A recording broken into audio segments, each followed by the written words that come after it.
Hey, my name is Ian, and welcome to my channel. Instead of doing my take today, I thought I'd do some sporting reviews. Now, for those of you who don't know, I'm a big fan of road cycling, and the next week and a bit are the World Cycling Championships in Glasgow. They're called the Super World Championships this time. Apparently, they're merging all the cycling disciplines together. However, I want to focus on the discipline that's my favourite, the road cycling. And tomorrow is the elite men's road race over, I believe it is about 271 kilometres in Glasgow, Scotland. So, there's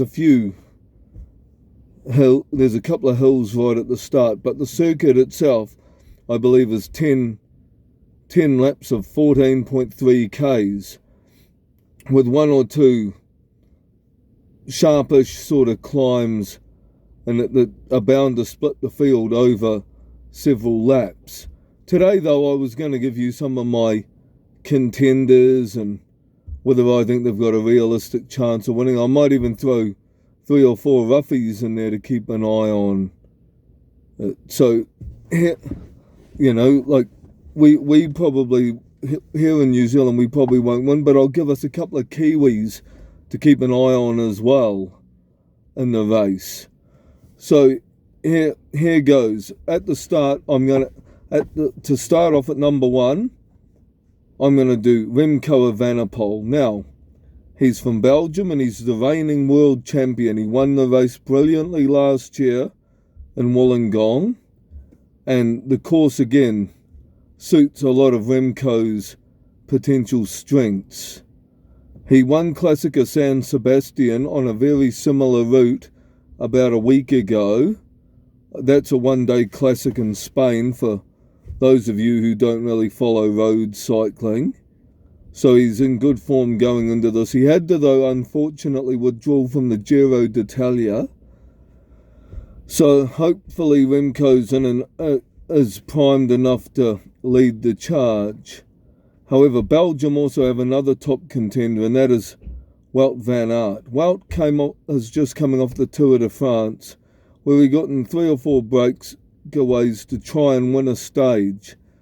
Wout hasn't looked as good as he had last year, but he still has had a couple of podiums in races like Ron van Vlaanderen and the Paris-Roubaix earlier this year. So that gives Belgium a 2-tier attack, and they are, for obvious reasons, the favourites going into this World Championships. Next is Mathieu van der Poel. He's from the Netherlands. Mathieu van der Poel is another guy that, like Wout van Aert, is a former cyclocross rider. He brilliantly won Paris-Roubaix this year. He also was second in Ron van Vlaanderen, and he's a good one-day classics rider. The circuit suits him. He's a bit of a punchy sort of rider, so the circuit suits his strengths. The team around him is probably not the strongest Dutch team, but he may have to be a bit more individual. But, he's got a chance of winning it. He also rode very well in a domestic role supporting Jesper Philipsen, his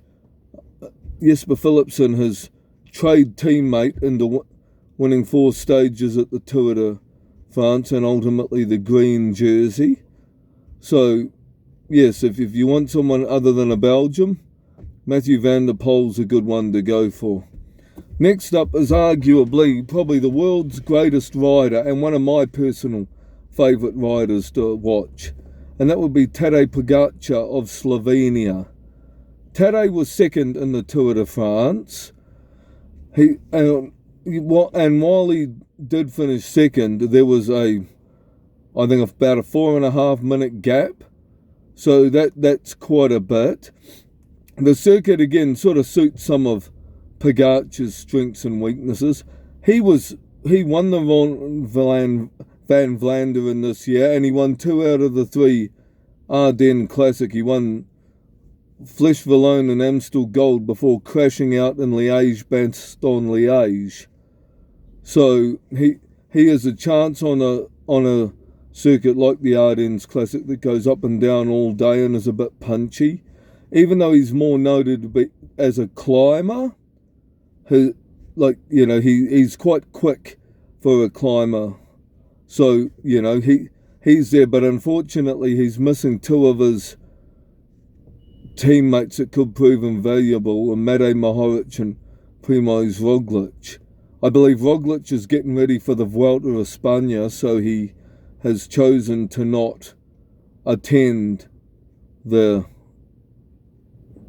Worlds this year, which is a bit disappointing. Next up, we got the Dane, Mads Pedersen. Last time the World Championships in 2019 were in Britain, Mads Pedersen became the world champion. The circuit is very similar to that. It's expected to be the same weather conditions, which was a bit overcast and wet. And, and Denmark and Scotland have the same weather conditions, I've just recently found out, listening to other cycling podcasts. So that's good for Mads.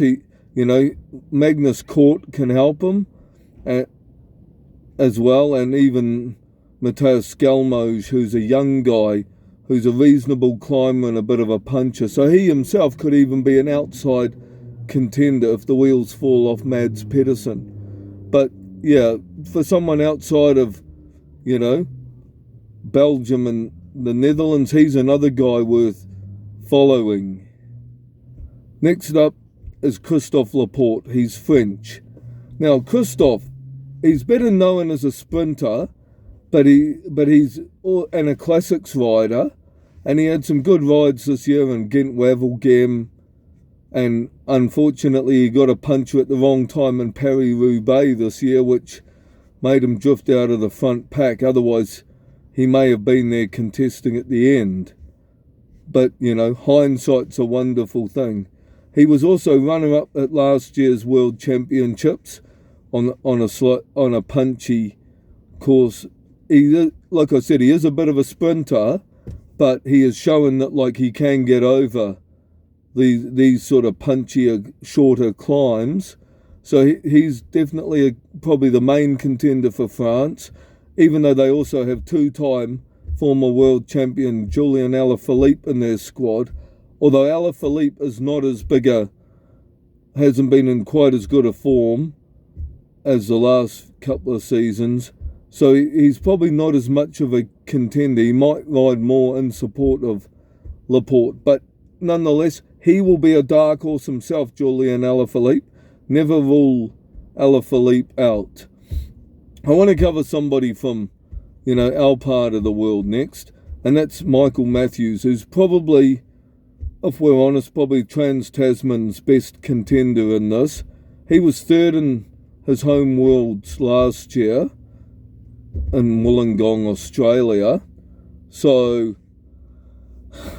he's on a course that sort of suits him. He's another punchy sort of sprinter like both Mads Pedersen and Christophe Laporte.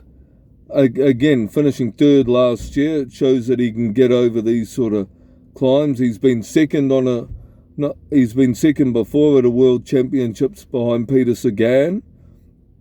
So don't rule out the Aussie. His squad again may not be the strongest squad. Maybe Caden Groves can hang in there and support him, and maybe young Aussie national road race champ Luke Plapp could also be there to help lend a hand. Let's go for someone else. Here's some outsiders. Ben Healy from Ireland. He was mightily impressive at the Giro d'Italia. For anyone out there who actually saw any of the Giro d'Italia, he was mightily impressive. He got himself into breakaways, and I believe he even won a stage from memory. And he was also second in one of the Ardennes Classics to Tadej Pogačar. So these punchy climbs will be no problems for the Irishman. However, they're going to have to make a choice between him or Sam Bennett, who they go for. I think they're probably going to put more eggs in the Ben Healy basket, as I think Bennett being a more pure sprinter, I think it might be slightly too many climbs for him to be there contending at the end. But there again, if the pace is off most of the day, it means the sprinters can sort of hang in a little bit longer. But if you get a side like Belgium who goes right to the front, which many of the other sides will expect the Belgians and the Netherlands and probably Italy to go to the front because on paper they sort of have the best squads collectively, you'd expect them to maybe go to the front and etc. and ride.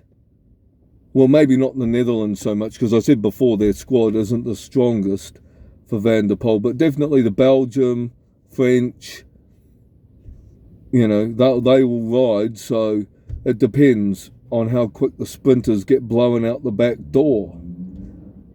Also, we have Magnus Cort, who's a Dane himself. I guess I can put him in as a bit of an outside contender. He's not as gifted, in my opinion, as his teammate Mads Pedersen, but I wouldn't rule out him being there or thereabouts if he maybe gets into a cheeky breakaway and the pace is sort of off. Derek G of Canada, he's another guy who's an outsider who impressed me at the Giro as well, much like Ben Healy. So while Canada doesn't have the strongest team, I thought they might have gone with Michael Woods in their squad, but he is missing. So they've gone Derek G instead. So, he's one to also keep an eye on. From a Kiwi perspective, I think the course will probably suit maybe Paddy Bevan the most. He's a bit of a punchy, quick rider. George Bennett is there. George Bennett could be hanging in there towards the end because he is a good climber, but he might lack a bit of that punch. But yeah, I think Bevan would be our main hope as a Kiwi to keep an eye on. Other outsiders maybe you want to follow could be Alexei Litsenko of Kazakhstan. He didn't have the greatest Tour de France in the world, but it is always seen as the leading contender for Kazakhstan, especially since the retirement of Alexander Vinokourov a few years ago. Spain, I don't think necessarily have the strongest squad, and Portugal have João Almeida, who was, I think I said that right, I probably butchered it, but he was third in the Giro d'Italia. He won a stage as well, so he's a useful climber, and without having to do work for riders like Pogacar or Adam Yates, which he does for his trade team, he himself gets to ride as the Portuguese team leader. So he could be there or thereabouts too. So I've given you a few candidates. The race, for anyone who's interested here in New Zealand, is on Sky Sport. I believe it's Channel 600 at 8:30 on Sunday, the 6th of August, 2023. Anyway, I guess now I'm going to have to put my neck on the line and give you some predictions here. So I'll give you 5 of the riders I've given you, and I think these will be the 5 that'll be contesting the podium. So I'm going to go Remco Evenepoel as the reigning world champion. I think Tadej Pogacar, because he's one of my favourite riders, so I'm a bit biased there, if I'm truth be told. I think Wout van Aert will be there too, from Belgium as well. But again, a lot of that might come down to whether they put their necks on the line for Remco or whether they put their necks on the line for Wout. Mathieu van der Poel, and I'm going to put Mads Pedersen in as well. So I think those 5 will be the ones that will make up the podium. So, as I've said, tune in and watch it. I welcome feedback, and it'll be interesting to see how good my predictions are. Like I said, if anyone wants to watch it, in New Zealand it's Channel 60, I think it's 600 on Sky Sport at 8:30. Also, you can obviously use, a VPN and go on to, like, international sites like I think the BBC and SBS Australia, etc. If you want to watch it too. But hopefully this helps for anyone out there who's interested in watching it. Next week I'm looking forward to doing the women's elite road race, and later on I'm going to do some Rugby World Cup, and I'm also going to maybe even do something a little bit out there like the Gymnastics World Championships as well. If there's anything else that you'd like me to cover maybe on this channel, please feel free to drop me a reply in the comments. Thanks and bye.